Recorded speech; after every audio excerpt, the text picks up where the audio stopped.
All right, all right, all right, all right. All right, welcome back, family. All right, so um, we're going to keep it moving. We're expounding on, our previous discussions, and we're building, right? So I'm getting messages within my inbox where certain folks are calling me racist because I speak to ending oppression. I speak to the things that are taking place, and I focus on the United States and what you call the state of Israel as being the main two culprits behind the concept of the oppression.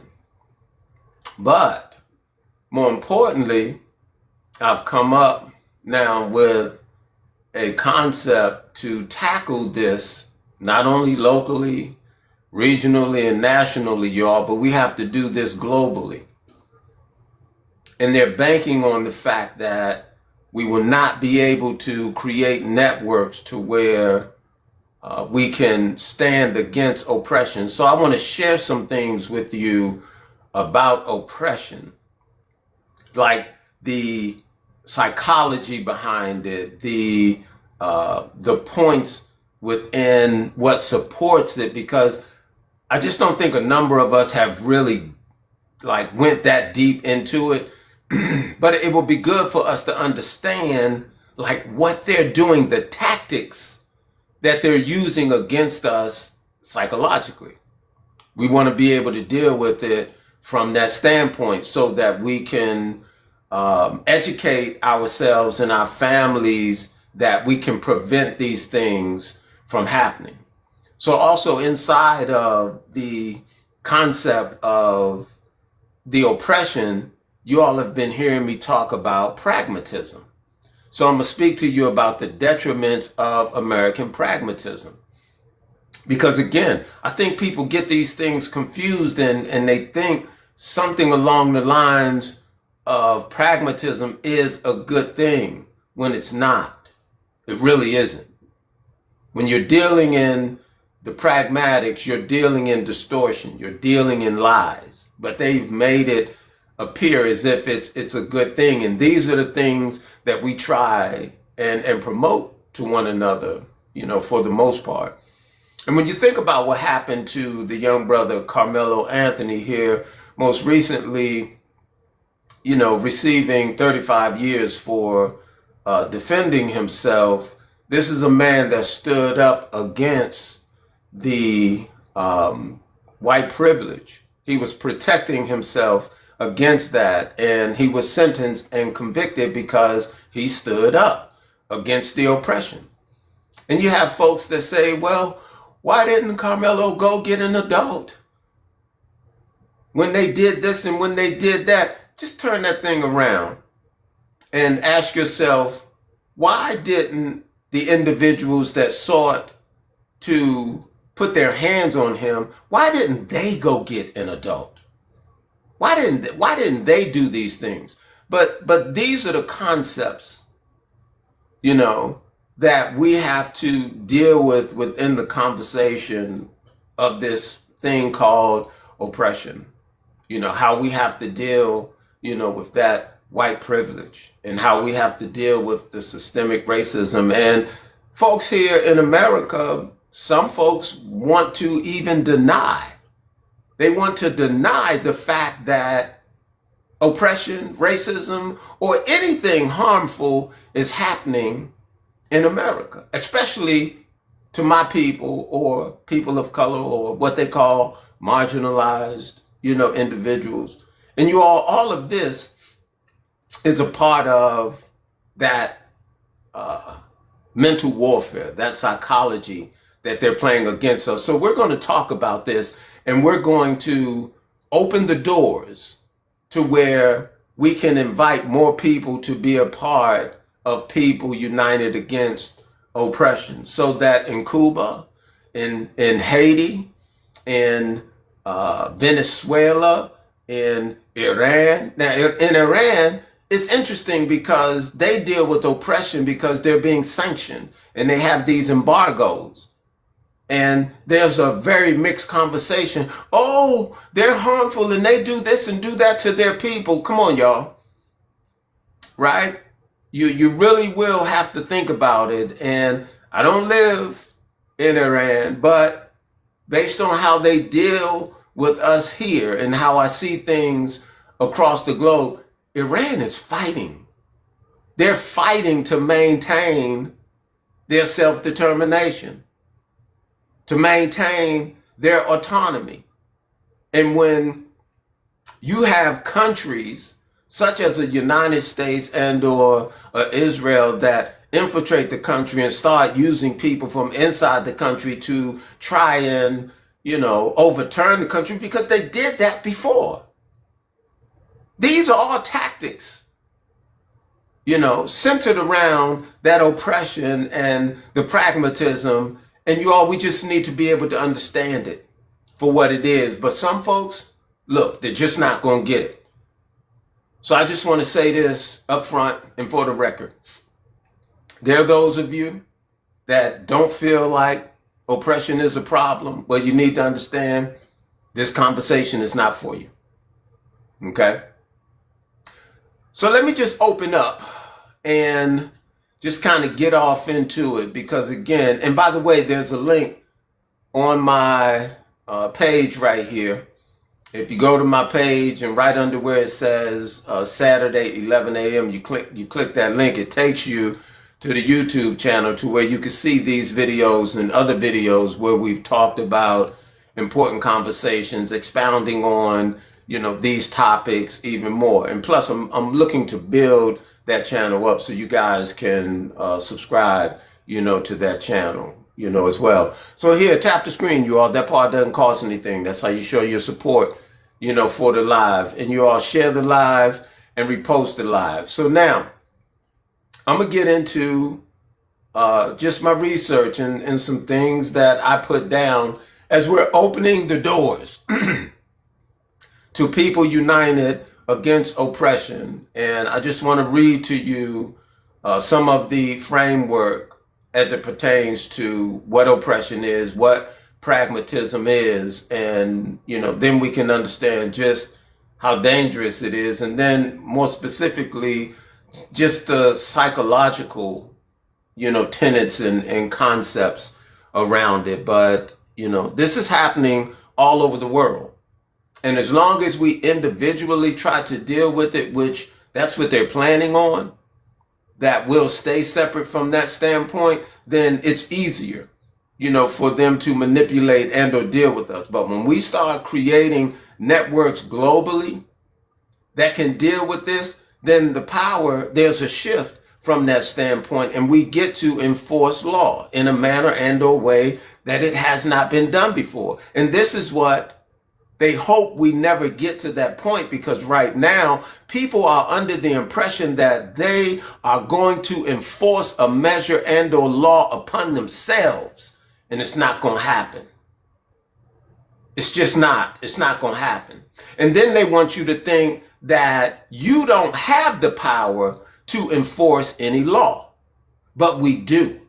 Okay, we've just been subdued or lulled to sleep through the concepts of the pragmatism and or the things mentally that they've done to us within society. But now it's time for us to link up, have conversations, go over the research, reprogram ourselves, and come to understand truly what we can do to defeat this enemy. And I call them an enemy because that's how they view us. They view the people as the enemy. For some folks, you get it. For some folks, you don't. But I'll tell you this. For all the Muslim class, okay, and for all of you that are over there in the Fertile Crescent region, what they call the Middle East, okay, they view the Muslims as the enemy, period. Okay, over here in the United States, all the people that look like me, they view you as the enemy. Why do I say that? Because they're on record within the Bureau of Investigation, the Federal Bureau of Investigation, the FBI. They said, my people or me or anyone that looks like me, if we're trying to unite, they said we're a threat. We're a threat to their national security. So if that doesn't say enemy, I mean, I don't know what does.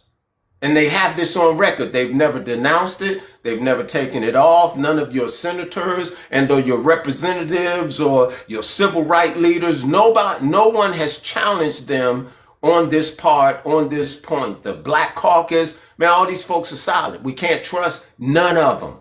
It's time we got to get rid of them. We have to reestablish a manner and or way that we can deal with these corrupt systems. So let's get into people united against oppression. And I'm just going to read some things that I put down. We're going to start out with pragmatism. Then we're going to go into planned oppression. We're going to go into overlapping oppression. Then we're going to go into the phases of oppression. You have 4 levels to that. And then there are also the 5 phases of oppression. Then we're going to go into something called intersectionality. And then we'll look at why it matters. We'll go into blind justice. We'll look at healthcare, workplace equity. And then finally, we're going to close out with disrupting colonization and reclaiming global liberation. Okay? So that's what I'm going to go through today. And then if I have time, after I finish this, I'll open the floor for us to have a conversation, about it. All right. Thank you all for coming into the live. Share the live, repost the live. I appreciate you guys. Tap the screen. That part does not cost you anything. All right. So we're going to get off into it, right here. So let's start off with pragmatism. Detriments of American pragmatism. But I'm using America because that's the main psychology, and when you talk about policies and procedures, that's the main thing that goes around the world. But the concept of the pragmatism, it's happening even for or with, a state of Israel and a number of these other European countries. They all use this concept. All right, so anyway, detriment of American pragmatism. American pragmatism, the psychological view that an idea's truth is defined by practical workability and consequences, okay? This belief system faces major criticism. Its primary detriment is the potential erosion of objective truth and moral principle, right? So anytime somebody gets to talking about the pragmatics, this is dealing with objective truth and moral principles to where they're denigrating it. Okay? It says by prioritizing what works, it risks justifying morally dubious means, ignoring long-term historical context, and fostering a passivity that abandons steadfast moral ideas. And this is what we see happening. The concept of morals and ethics, they're being pushed under the rug in the name of pragmatism. And this pragmatism, it benefits the colonizers. Okay? So here we have the philosophical and practical detriments of American pragmatism are frequently debated across several key areas. 1, erosion of objective truth and morality. Okay. 2 is compromise of principles. Come on, y'all. Pragmatism is not good. It's messing with truth and morality. It's compromising principles. And this is what the system within a United States is propped up on. We've all been tagged and or persuaded by the way of the silent moves within their pragmatism. Okay? Disregard for history and traditions, right? Trepid passivity, then intellectual and cultural shortcomings. So now let me read for you as far as erosion of objectivity, objective truth and morality. Because pragmatism equates truth with usefulness, certain critics argue that it abandons eternal standards of right and wrong. Let us understand what this is and not be confused, and let us have more conversations about it so that we can no longer be affected by it. Okay, this approach can excuse harmful or unethical actions simply because they yield a temporary desired result for an individual. Okay, so as long as it's benefiting the establishment, okay, these Europeans, as long as it's benefiting them, they don't give a damn about what a principle or moral or ethic or truth. They don't care about it. They keep promoting it like it's right, like this is the best thing. This is in the best interest of all of us. Compromise of principles. By focusing excessively on flexibility and practical accommodations, pragmatism tends to make compromise on core principles a value rather than a failure of conviction. In the public and political sphere, this can manifest as endless strategic calculations where deep-seated values are traded for whatever gets the job done, undermining public trust. You all, this is what's silently happening to us. And some people, I heard a guy today talking in a live, and he was explaining, how pragmatism, it works and we need it. And I'm like, this guy has no idea, what it is. And the fact that it benefits the state of this European superiority, and it has no benefit for us as people that deal with the decline of the moral, that are faced with oppression. So it says disregard for history and tradition. Okay, you all can tap the screen. That part doesn't cost anything. Share the live, repost the live. All right. Disregard for history and tradition. All right. Critics note that pragmatism is inherently forward-looking in a way that ignores past lessons.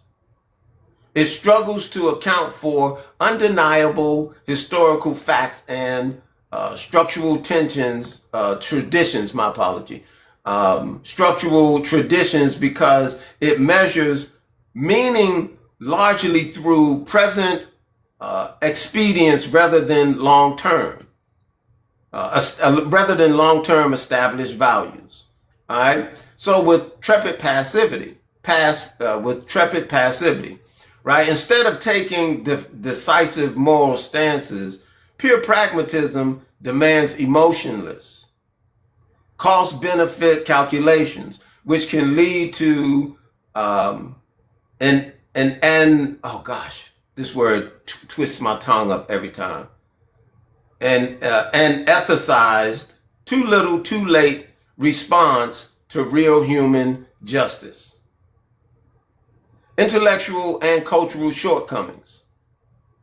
A hyper-focus on practical, real-world outcomes can result in a dismissive attitude toward theoretical education, the arts, and abstract ethical reasoning. So these are the things that deal with pragmatism. That was that part, for pragmatism. Appreciate y'all for coming, into the live, right? You share the live and you repost the live. All right, so the whole point about the oppression and or the logo that you're looking at up at the top, what we're talking about is what communities around the world face. From European, the colonizers, from those that have settled within different regions, and how individually people are trying to deal with it, and you have very little success, from that measure, in that manner, in that way. So we're talking about being able to line ourselves collectively to where we can deal, with this issue globally. All right, so let's get off into oppression. Planned oppression, right? So colonization and global oppression are not merely historical relics, but active, degenerate practices that systematically strip entire societies of their autonomy. So whenever you're looking at societies and or people that do not have self-determination, that's a sign of oppression. And just because you have a nice job, just because you have a nice house, you got a good business, and you're making six figures, that doesn't mean you're not oppressed. But some folks equate the fact that they have money, then that means they're not oppressed. But their people are being affected by it. But they've disassociated themselves from their people. And it's as if they've made money their people. The paper with the pictures of the slave masters on it, right? That's what they've committed to. All right. So by imposing invisible systems of dominance that value profit over human dignity, these institutional frameworks inflict profound generational trauma on the mental health of marginalized communities, with trauma rooted in forced erasure, chronic alienation, and systemic gaslighting. And I'm going to talk about that a little bit more, give some insight into what systemic gaslighting really is, okay? Morally and ethically, colonization represents a total failure of human rights and progress. And this is what the UN talks about when they have the concept of decolonization out there. Resolution 1514 and 1541, 73E, etc. These things, have been put forward to express that oppression is wrong and colonization is wrong. But people have been persuaded to accept the pragmatic reasoning of certain governmental systems, and they just put you back to sleep. But there's writing that's to the benefit of the people that we need to collectively be able to pick up and stand on, that we can move in force to eliminate these measures that seem, to deal with people unjustly within their regions, within their countries. Okay? Morally and ethically, colonization represents a total failure of human rights and progress. It says, as it weaponizes state and corporate power to turn basic human rights into privileges. That part I hope you understand. They're turning basic human rights into privileges. Now, here's the thing about privileges. The people that provide privileges, that means you're under their control. And they can give you this privilege, such as a civil rights, which is not a right, it's a privilege, right? They can give you this privilege, and whenever they want to take it away, they can take it away. And because they are the authority and or the one in power, and you've accepted it from that standpoint, there's nothing you can do about it. But we don't understand, or let me just say it this way, most of us haven't positioned ourselves to understand these connections, these dynamics, how we're impacted, by them, to then even understand what we can do about them. But they turn basic human rights into privileges, and they use concepts like the mainstream media and, different news reports, and they use different conversations within their senators and representatives and these review boards and oversight committees, and they persuade people to fall for the okie doke. These people are not on your side. You better trust and believe. but they come out and they show that face and they give you a good smile. But these people are paid.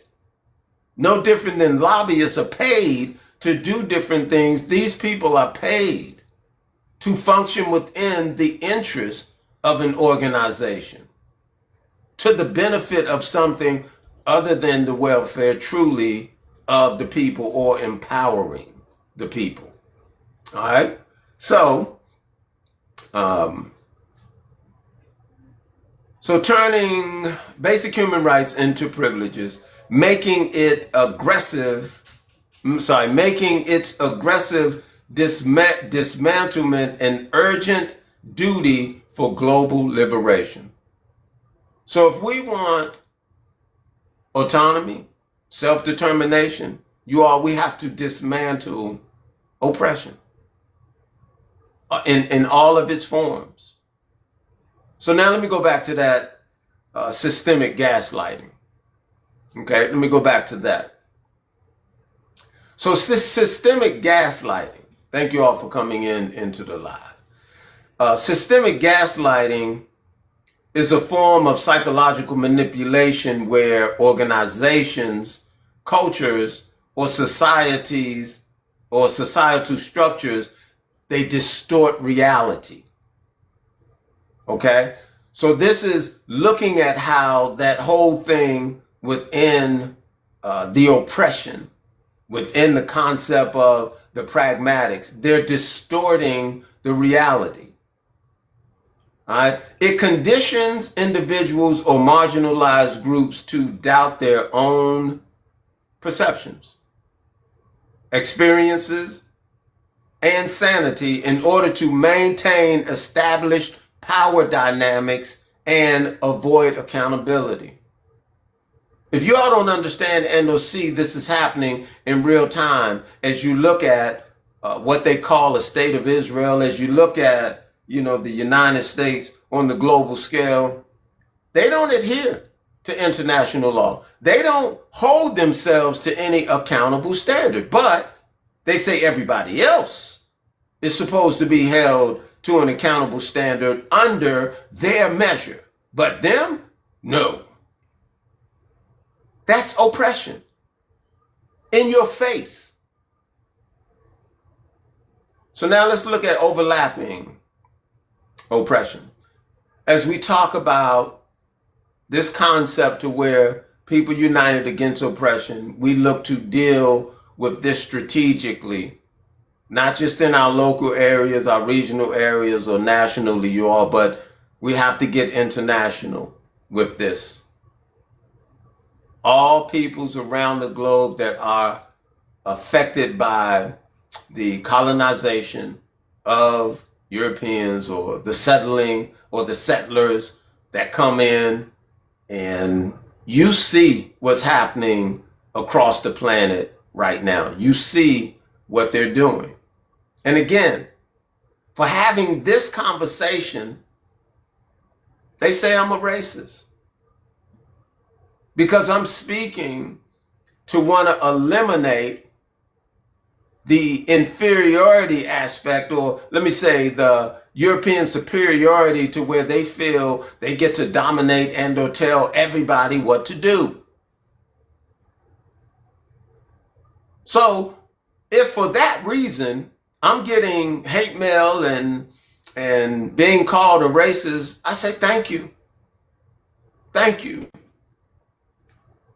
But this creating the chain or creating the networks to where we can deal with oppression strategically, this is the only way we're going to defeat them. This is the one thing they don't depend that we're going to do or even use these resources to set up the basic place and or way that we can communicate and that we can get and or dispense information to one another, and that we can be on one accord. That we understand our fight is against oppression. And once we identify who they are that deal in oppression, then we can send them the notice, or we can deal with them appropriately. Not individually, but as a collective. standing in solidarity globally, you all. They haven't seen it like this before. And for a number of you, this just sounds, too much, too big, too preposterous, right? But it must be done. And although I may not live to see the end result, it's the fact that we put these things in position and or place that they can continue to move on with just within the basic tenets of dealing with self-determination, right? Reclaiming autonomy, standing for liberation, and furthermore, understanding how to protect these things. All right, so as we deal with the overlapping oppression, all right, the prism of oppression, a framework for seeing how various forms of inequality intersect and intensify each other. Inequality is not uniform, okay? We frequently isolate racial inequality from classism and citizenship status, including immigrant status, overlooking how these overlapping forces create a unique compound experience of oppression. A lot of these things, just on a daily basis, we just don't consider it. And they really educate us to turn a blind eye to these things. We've been indoctrinated to accept and or to not see these things, or just don't say anything. Keep your head down, go make your money, get back home, get up, go make your money, go back home. I mean, they keep us on that treadmill. Okay? The result is an unwritten, invisible system that operates collectively through the bias of powerful white, Jewish, and European men, including their selected constituents, right? Because they have people that they pay hundreds of thousands of dollars to speak on their behalf. And these may be people in your community, people that look like you. And when you see these individuals talking, they put them out there so they can act like they don't have anything. We're not doing it. I mean, they're in agreement with it. But these people have been paid. Inequality is not experienced. Inequality is not experienced uniformly, right? A person's discretion is shaped by the entirety of their identity, whether defined by race, nationality, or disability, rather than just a single characteristic. By looking through this prism, it should shift the focus directly to our lived realities. And this is the thing, we really have to start scrutinizing this, and we really have to start paying attention to it. But again, for those of you that say you're not oppressed and you got a good job, you're making good money, not talking to you. But for those of us that understand what the heck is going on, we have to start scrutinizing oppression more, that we can acknowledge what's happening on a deeper level, that we can come up out of it even mentally. The first thing is to acknowledge it and then to start dissecting it, that we can help these communities, first help ourselves, but then help these communities across the board that are dealing with it to understand how it even came to be. And now what we can do to move ourselves up out of it, because this is just psychological warfare. All right. So it would also demand that we be more patient with each other while listening to the complex issues of those facing multi-layered discrimination, allowing these global experiences to shape comprehensive solutions that dismantle oppression worldwide. This is what we're talking about. A new concept to link up globally to link up nationally, to link up regionally, to link up locally, focused on the compound issues of oppression, and start moving to identify the root cause of the oppression and those who are afflicting or putting this oppression out, and deal with them appropriately. Okay? So I tell you guys, there's a link on my page. If you go up to my page, right under where it says Saturday, 11 a.m., you'll see that link. Tap that link. It'll take you to the YouTube channel where these videos, they'll be posted, up there. And there are other conversations that we've had that you may want to check out. Okay? Also, you can subscribe, to the YouTube channel as I'm building that channel up as we're, looking to get more information out, as well.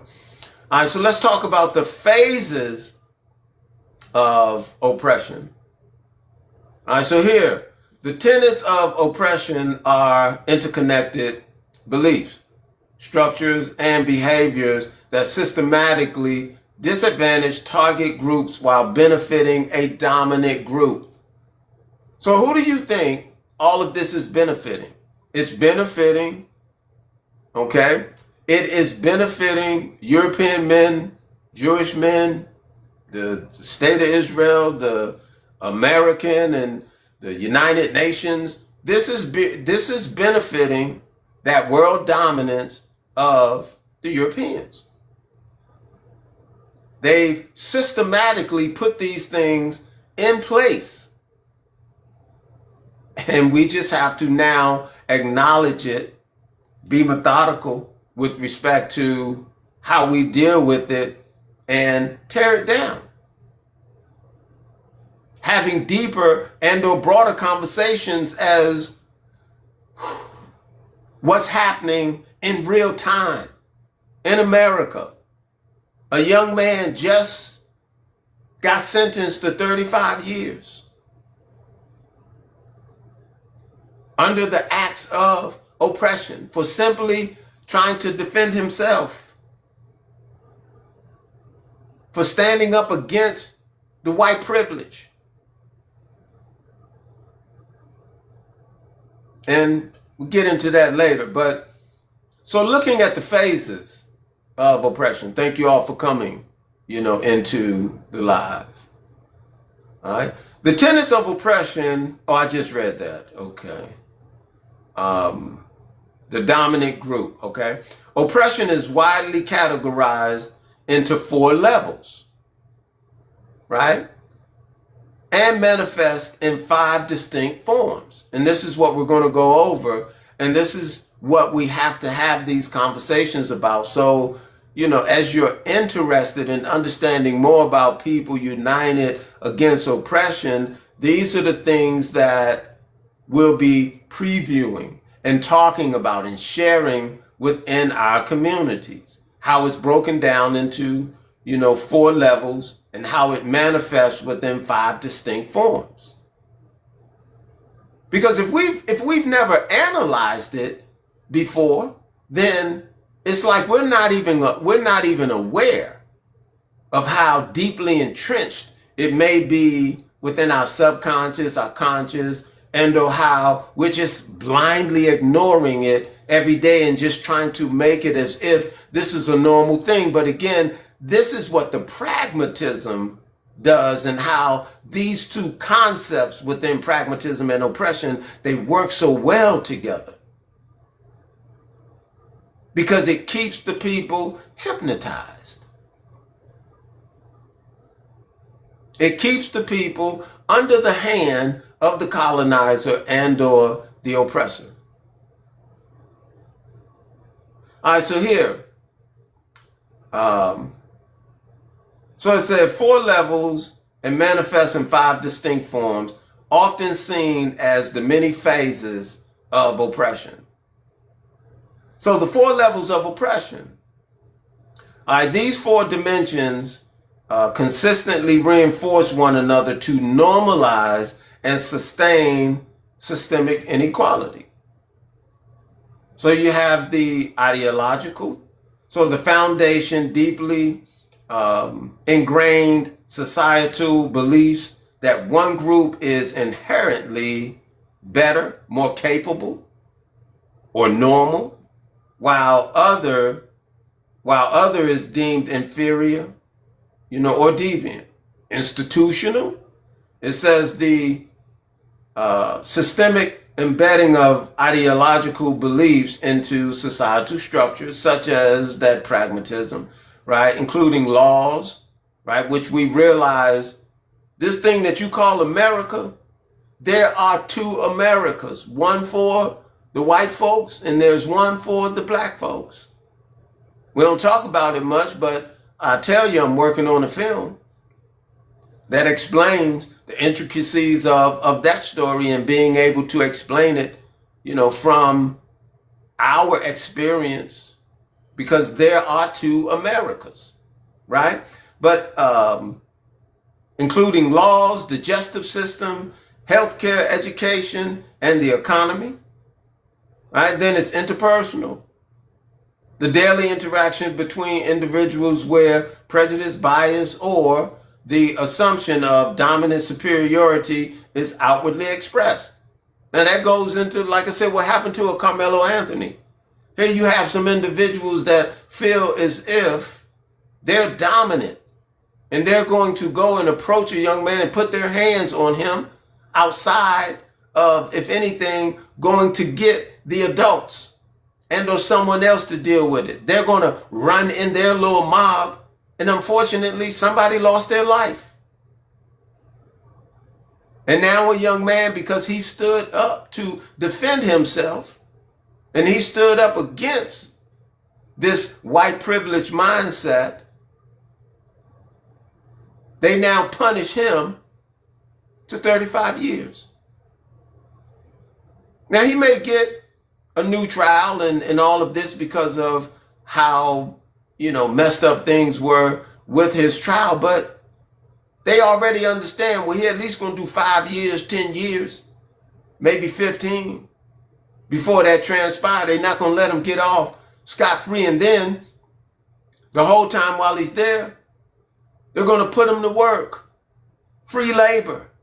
You all, this is oppression. This is a part of the systematic oppression. This is a part of the American pragmatism. They don't care about what's right. They're looking at how it benefits them, and they're moving measures even within what you call law to benefit them. All right? So it said, or the assumption of dominant superiority is outwardly expressed, such as through microaggression, exclusion, or harassment. Okay? Internalized.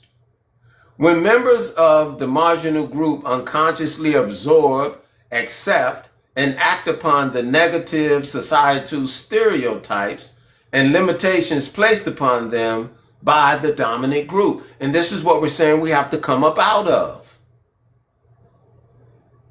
As a unit, being able to stand within the scope of liberation, of self-determination, of reclaiming the autonomy, because there's no power being under another people, another group.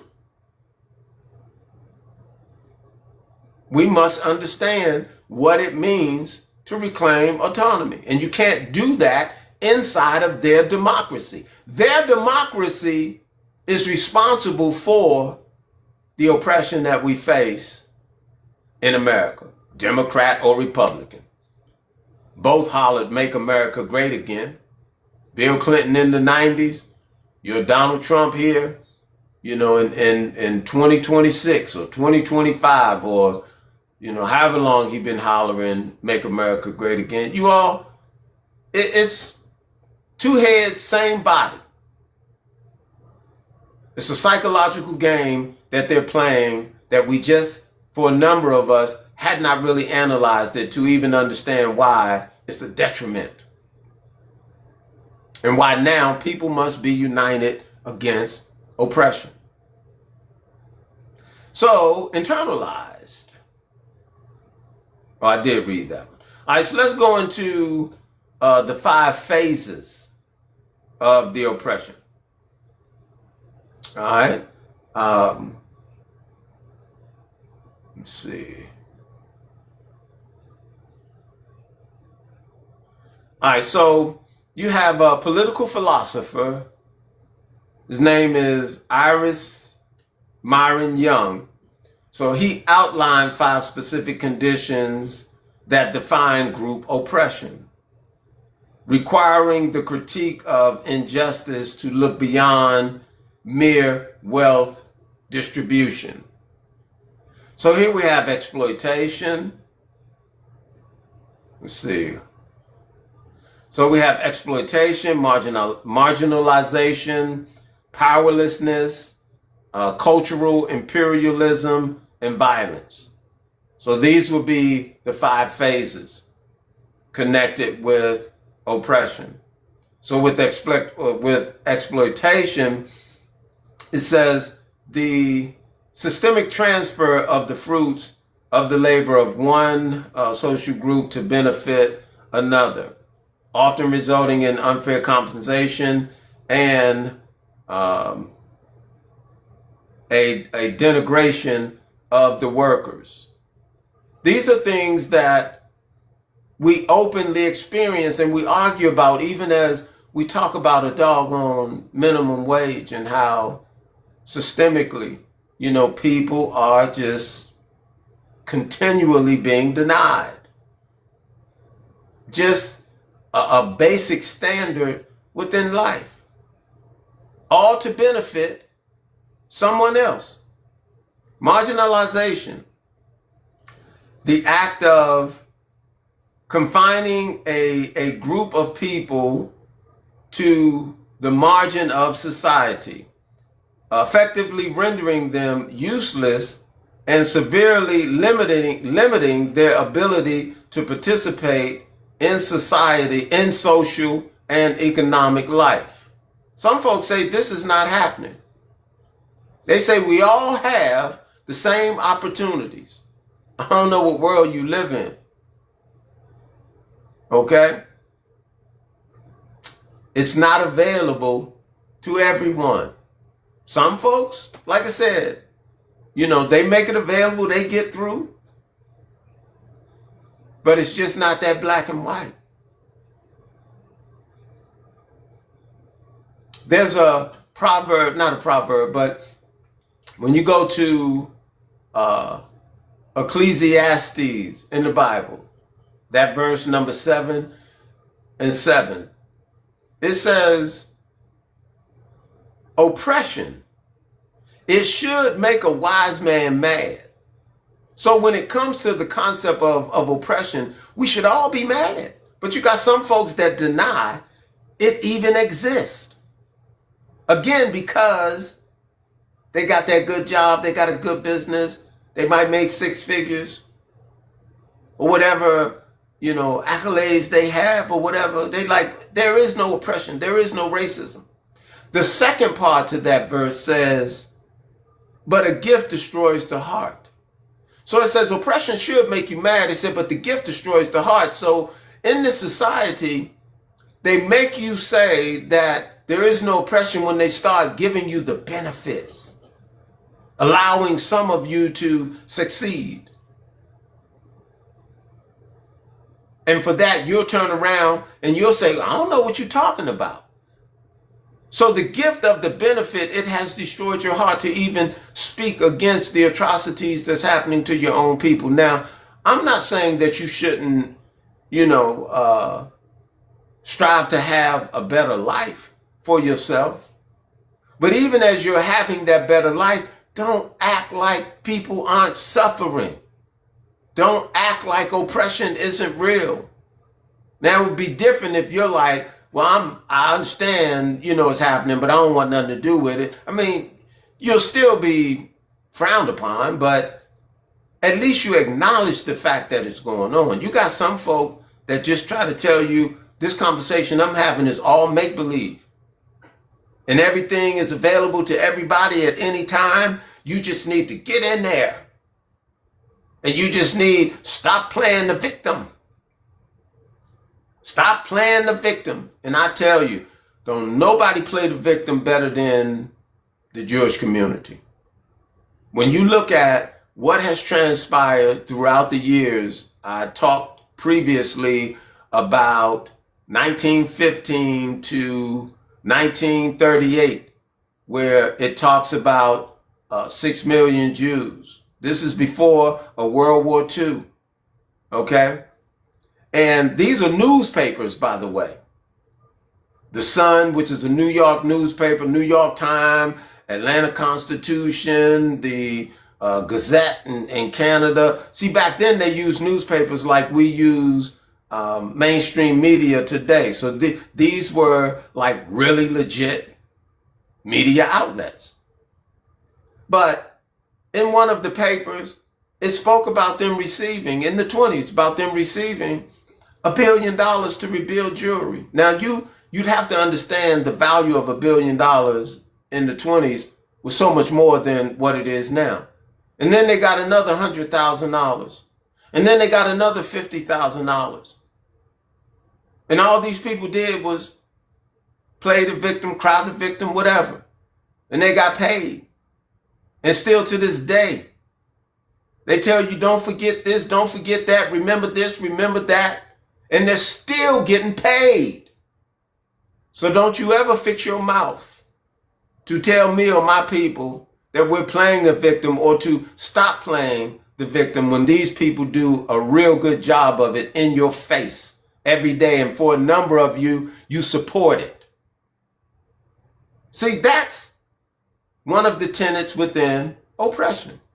Subconsciously, consciously, whatever. All right. Powerlessness. The lack of authority status and sense of agency that targeted groups experience in their work and civic lives. So you want to say none of this is true? Well, again, I'll use the FBI because they're on record for saying if black folks ever came together, that would be a threat to their national security. So they put concepts like a COINTELPRO in position and or place. So the FBI is an arm of oppression. So that would mean the entire federal establishment is dealing in oppression because they actively and openly allow one of their agencies to make a statement on record, and no one has denounced it. They have not removed it. It's still a part of their understanding. Target any black individuals that look like they're trying to unite people. That's oppression. According to understanding the 5 phases and how it manifests. Here you have cultural imperialism. Okay? The universalization of a dominant group's experiences, culture, and values. Come on now. Some of you getting ready to celebrate 250 years of oppression in the name of independence. You're going to try to act like it don't matter, excuse me. But this is not your independence. This is an in-your-face celebration to your oppression. And to an oppression to people around the world. Violence. All right, so the daily knowledge and systemic threat that members of a targeted group may experience unprovoked random attacks, violence, or harassment simply on the account of their group identity. That's the oppression. That's what the FBI is a part of. A governmental agency openly practicing oppression on the record.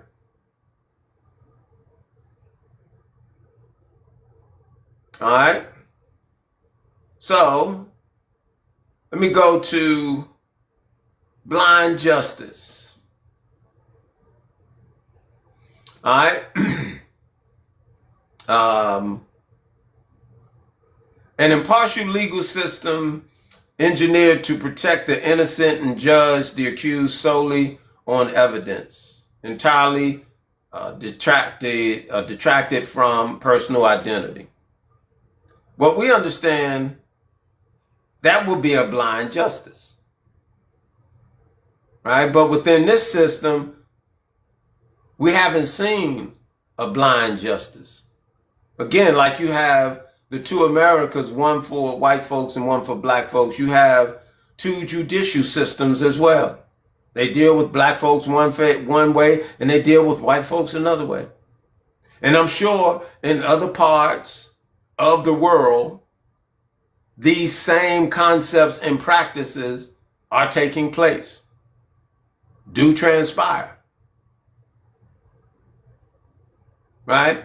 So this dynamic directly challenges the ideal of a fair legal system, which is theoretically built to protect the innocent and charge the accused based strictly on evidence, regardless of wealth or status.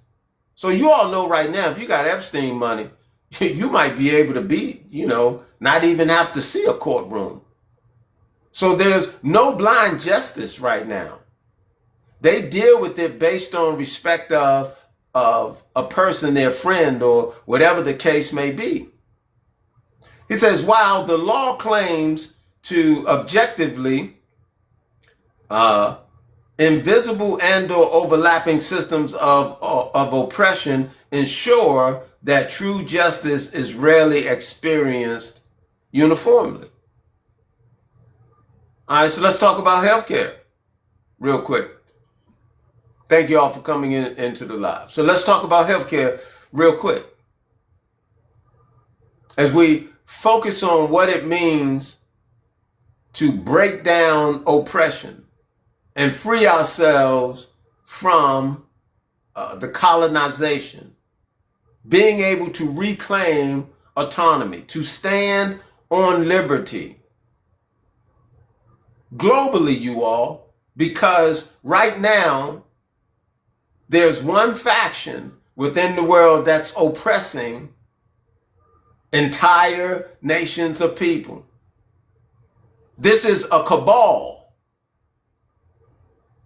within European families. And they're not looking for us to think for 1 second that we can work this together. See, they've divided us from the standpoint of nation this and demographic that, and they've put these concepts within pragmatism in there, and they keep us fighting against ourselves. But it's time for us to realize the enemy is oppression, and those that distribute the oppression, this is who we now have to go and deal with collectively. The Palestinians can't do it on their own. The Iranians can't do it on their own. In Cuba, they can't do it. No, we're not able to do it on our own. They understand this part. But now let us link up, understanding the common threat affecting us all is oppression.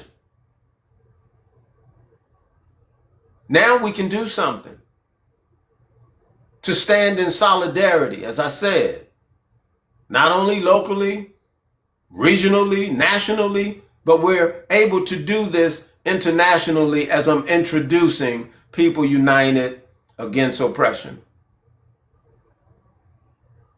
So healthcare. Understanding this concept helps researchers and doctors see how social detriments compound to create health disparities among diverse communities. All right. Systemic oppression in healthcare manifests as deep-rooted biases and unequal access, which weaponize medical care against marginalized groups instead of healing them. All right. Eliminating this injustice requires a complete structural overhaul that prioritizes community-led care, dismantles institutional discrimination, and guarantees comprehensive health services as a fundamental right, you all. It's understood that healthcare is a fundamental right, but because of oppression, we can't get it. Because of oppression, we're denied. Denied. Come back again. Oh, wait a minute. We need to pass another statute, resolution, act, and all of these things that just take more unnecessary time. They don't give a damn about you. In the meantime, they raking in and or taking the resource. They're making sure their coffers stay filled to the brim while denying basics within society. The basics. This is why it's important for us to now have this conversation over and over and over. And this is why it's important for us to get rid of an NAACP, well, we can't get rid of them, but to ignore an NAACP, a Black Caucus, your representative, all of these people, the Ben Crumps and all of this civil rights stuff, you all, none of this stuff is beneficial to us. If it was, then we would have said, it don't take 60 years to get results. They're playing games with us. And they use people that look like us. And they create organizations and make you think these organizations are there to help and to benefit you. They're not helping us.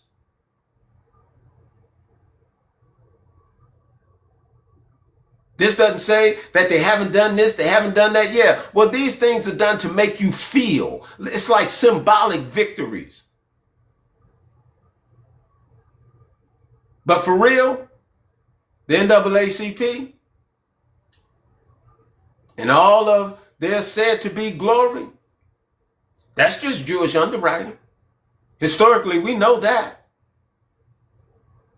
The Black Caucus, I don't know. Somebody tried to tell me that, you know, they got some power. I haven't seen it.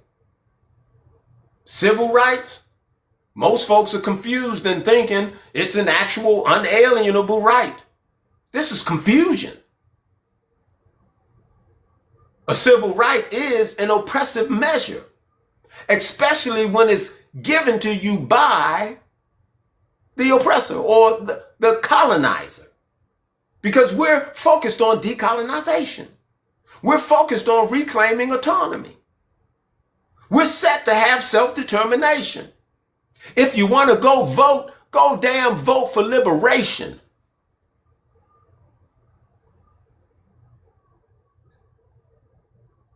Okay, so now let's look at workplace inequality or workplace equality.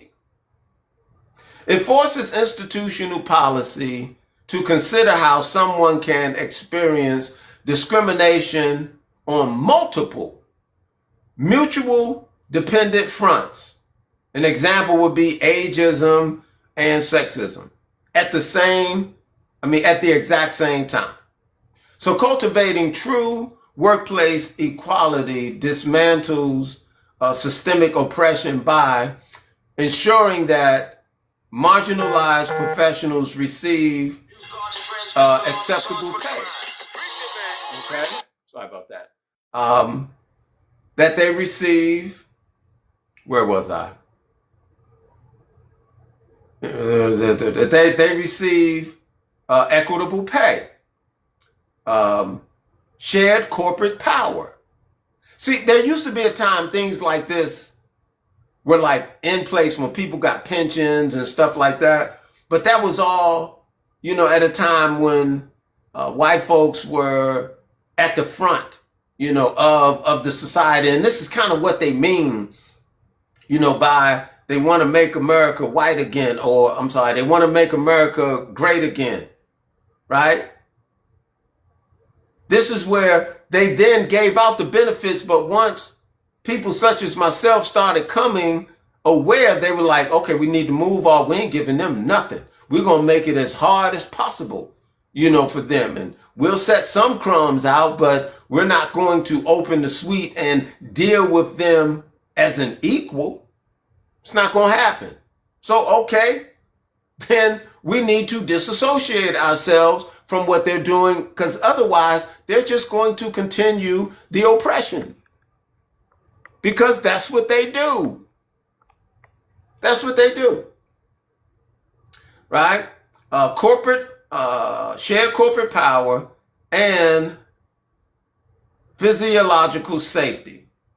All right? Conversely, perpetuating the status quo actively drains organizational innovation and traps vulnerable workers in cycles of economic stagnation and unchecked professional erasure. These are the things that we're dealing with. I'm closing out with this part, right here, and then we can open up the stage if you guys want to, open up the stage, and if you want to communicate about this, even more. But I'm closing out with disrupting colonization and reclaiming global liberation. You all, this thing about oppression is global. And as a people, we have to fight this thing global to reclaim liberation, to reclaim self-determination, because the Europeans, they have set themselves within different regions and they're colonizing these regions, these people. So here, dismantling all remaining forms of colonization is an absolute prerequisite for a just world. If we want to have a just world, we got to get rid of the colonization, which they're not willing to openly do. Because that means they'd have to give back the stolen land. That means they'd have to let go of the stolen resources. That means their power would be diminished. So they're not going to say, you got me, and just going to turn this thing over. You all, we're going to have to stand up and enforce that certain things be done collectively. We will not be able to individually take this on as one group or another group. We have to stand in power together. I don't know if y'all understand what I'm saying. That if it hurts someone in Cuba, then it hurts us right here in the U.S. It hurts them in Palestine. It hurts them in Iran. It hurts them in Venezuela. Anywhere, if you touch one, you've touched all, and we can't let it happen. If we don't take this stance against oppression, they win. And they're banking on the fact that we will not be able to structure ourselves to deal with it from that standpoint as people. They figure we're too credulous. So, prerequisite for a just world, as systemic oppression cannot be managed. We can't allow for this to go on. It must be entirely uprooted.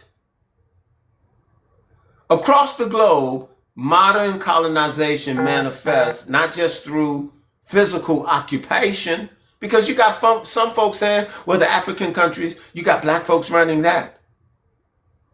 It's not through just physical occupation.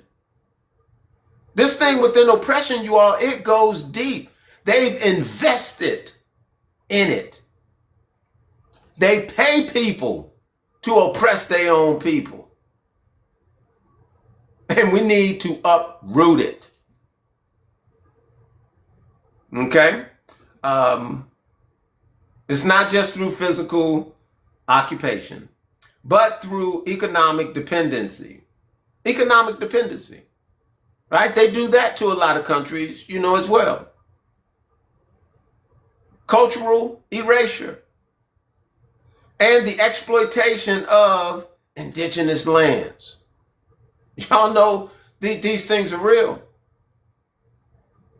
And now we have to make it be accountable. They're not going to make it be accountable. They're not going to enforce it. We can't depend on we can't depend on those representatives and or senators to stand up and speak against this, because they're in a seat and or position to protect the interest of the government or the agency. They're not there to deal with something that goes against the interest. Well, you all, oppression benefits the interest of the government. For those of them that are in that seat or position that want to do something good, well, the moment you start getting outside the protocol, then they find a way to get rid of you. Some of you come up missing. Some of you, they say you took your own life. This is the dirty game that they play. The majority of folks within that realm of politics, they've just accepted the fact they're going to get that money. They're going to keep their head down. They're going to say what they need to say, and they're just going to get by. And hopefully it all blows over or something else happens, but they're like, it's not up to me to deal with this. These people cannot be trusted. There's no bargaining and or communicating with these people. We're talking about a total eradication of the oppression. In all manner and or everywhere, for whatever it looks like, that's the end. There's no compromise. And there is no compromise because you can't compromise truth. You can't compromise justice. But that's what they want you to do in the sense of what they call the pragmatics. In that sense, they compromise both truth and justice and say it's to the benefit. But to the benefit of who? No one but them.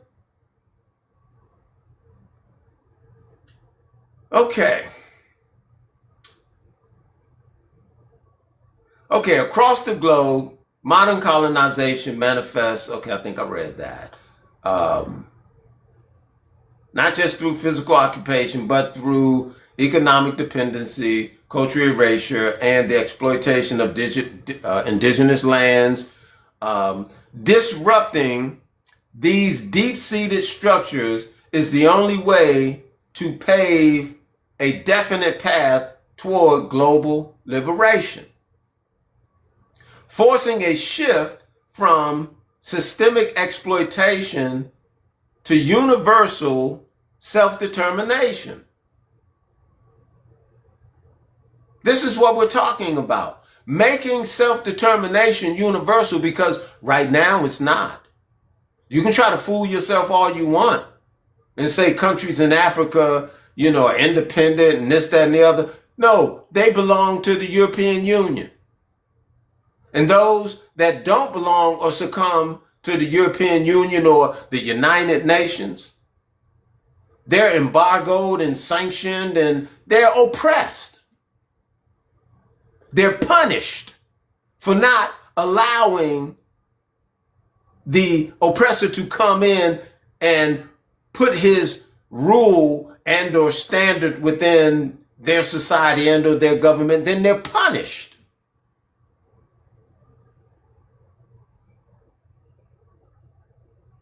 It said, when we collectively enforce liberation and stand fiercely for reclaiming autonomy, we restore the fundamental right of every community to govern their own resources. This is what it must come to. Otherwise, we're being robbed. The entire world is being robbed.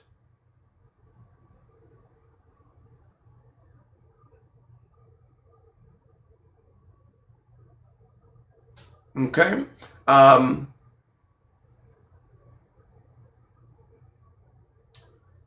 every community to govern their own resources, cultures, and futures.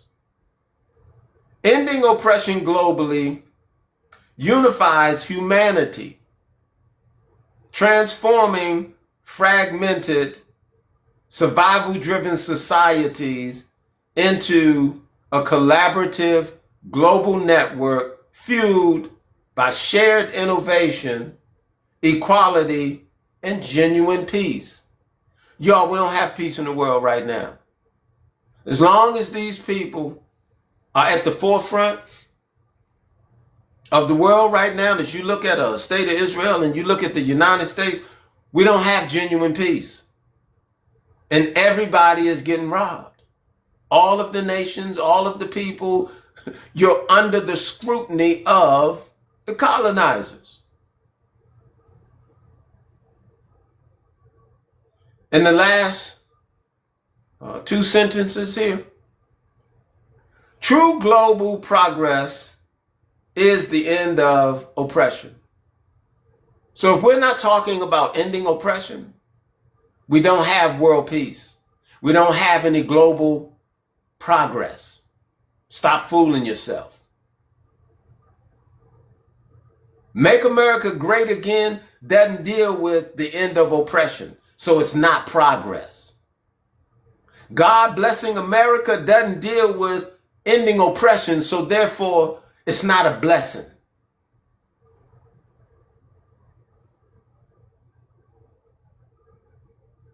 True global progress is the end of oppression. But it is impossible to achieve when certain nations or marginalized communities remain in the chains of disparity. To guarantee absolute autonomy and liberation for everyone tomorrow, because that's how we look at it. So to guarantee this for everyone, this liberation for everyone tomorrow, we must aggressively dismantle the colonial framework today. And guess what, y'all? Therefore, tomorrow starts today. And with that, I'm going to close out. And that's just some of the beginnings as I'm introducing People United Against Oppression. And we're looking to link up internationally, nationally, regionally, and locally to dismantle oppression in all of its forms. So then we can truly come to understand what progress looks like.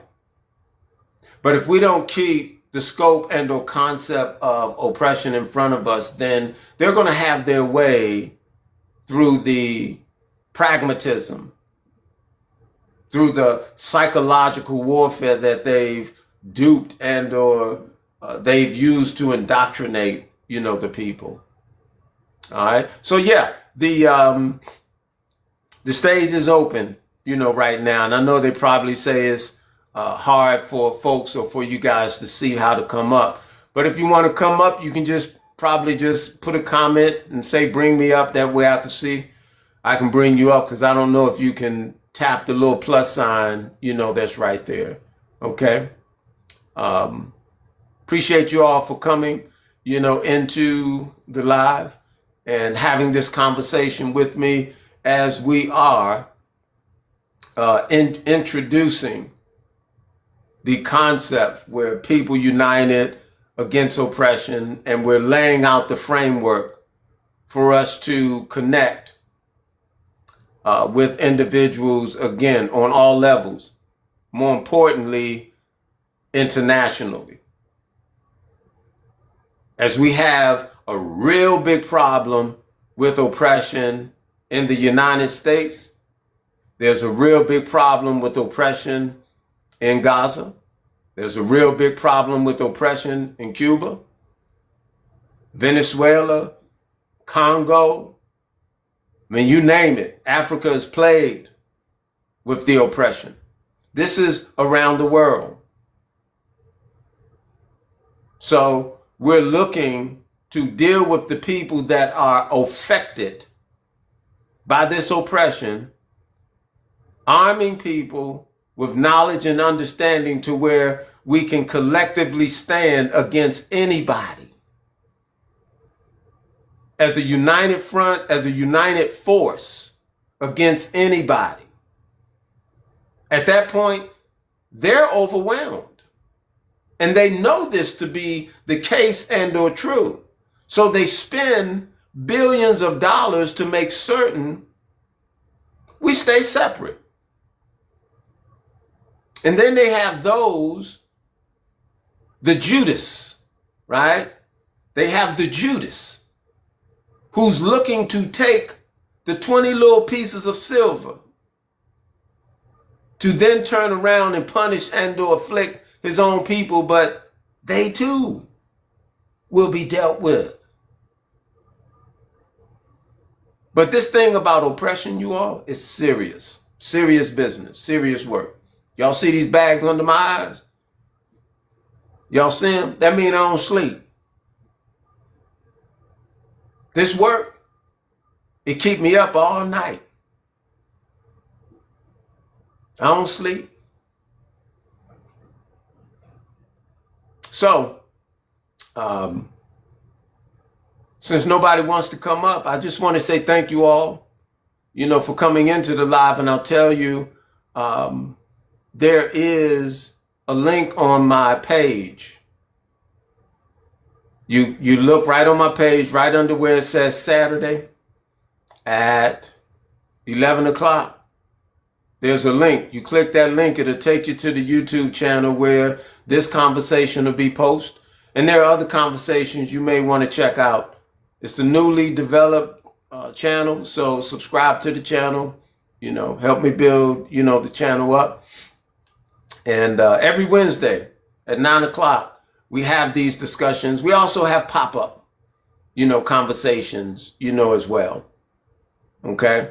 You may catch me on different platforms, speaking and or introducing these conversations as it's time, really, for us to understand what it means to collectively work. A number of you have your projects and things that you're going on. This doesn't interfere with your project.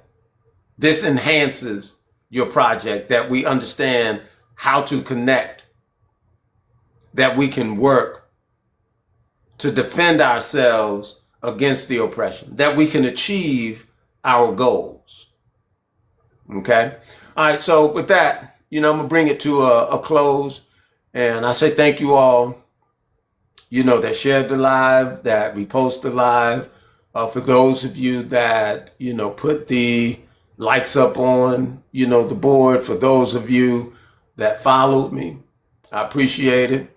And, until the next time, we're going to continue this discussion, and I'm going to have some of the international community on board as we have more panel discussions about this right here. You all, this is just the beginning. So y'all hang in there.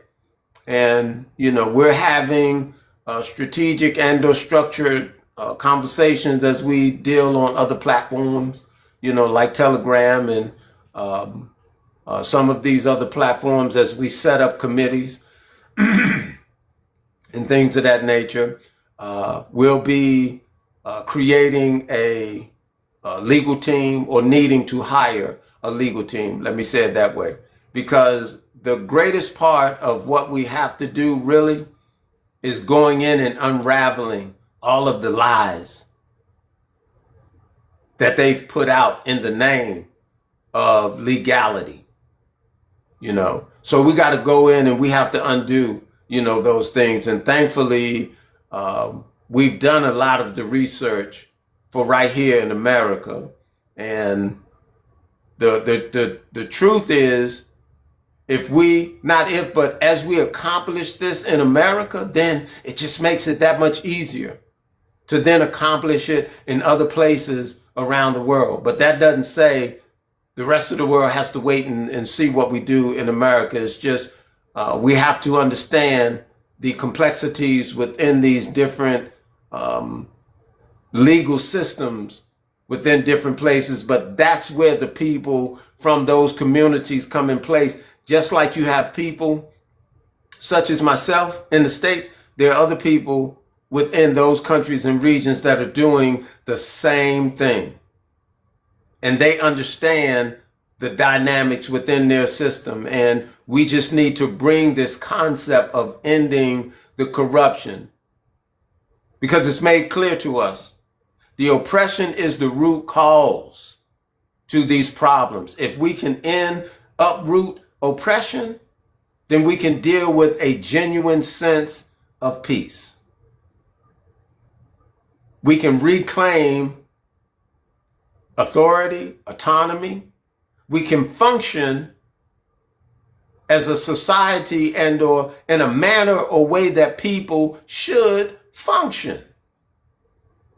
But these corrupt rulers and these corrupt nations, they're not interested in that. So they got to be dealt with.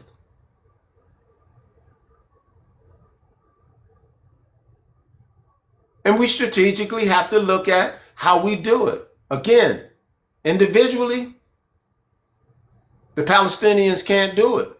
Individually, they can't do it in Haiti.